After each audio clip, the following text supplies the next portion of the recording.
Daily. Taste the Daily.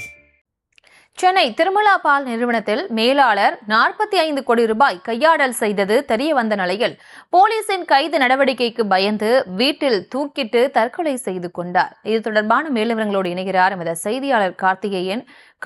வணக்கம். மேலும் விவரம். பிற்பகல் வணக்கம். சென்னை கொளத்தூர் அருகே 45 கோடி ரூபாய் கையாடல் செய்ததாக திருமலா பால் நிறுவன மேலாளர் ஒருவர் தற்கொலை செய்து கொண்டுள்ளார். இந்த சம்பவமானது தற்போது ஒரு பெரும் பரபரப்பை ஏற்படுத்தியுள்ளது. சென்னை புழல் அடுத்த கதிர்வேலி பிரிட்டானியா நகர் முதல் தெருவில் ஆந்திரா மாநிலம் கிருஷ்ணா மாவட்டத்தைச் சேர்ந்த நவீன் பஞ்சாலால் என்பவர் சென்னையில் உள்ள திருமலா பால் நிறுவனத்தில் மேலாளராக பணிபுரிந்து வருகிறார். இவர் கடந்த 3 வருடமாக இந்த பணியினை செய்து வருவதாக தெரிகிறது. இந்த நிலையில் திருமலா பால் நிறுவனத்தின் வருடாந்திர கணக்கெண்ணை சமர்ப்பிக்கும் போது அதில் 45 கோடி ரூபாய்க்கு மேல் கையாடல் செய்ததாக உயர் அதிகாரிகளுக்கு தெரிய வந்தது. இது தொடர்பாக திருமலா பால் நிறுவன சட்ட ஆலோசகர்கள் சென்னை கொளத்தூர் காவல் துணை ஆணையாளர் பாண்டியராஜன் அவர்களிடம் ஒரு புகார் மனுவை கொடுத்துள்ளனர்.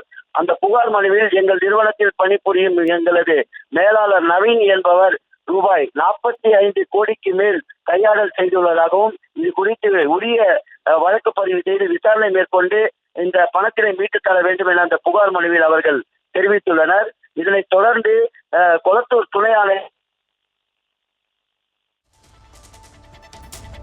விவரங்களுக்கு நன்றி கார்த்திகேயன்.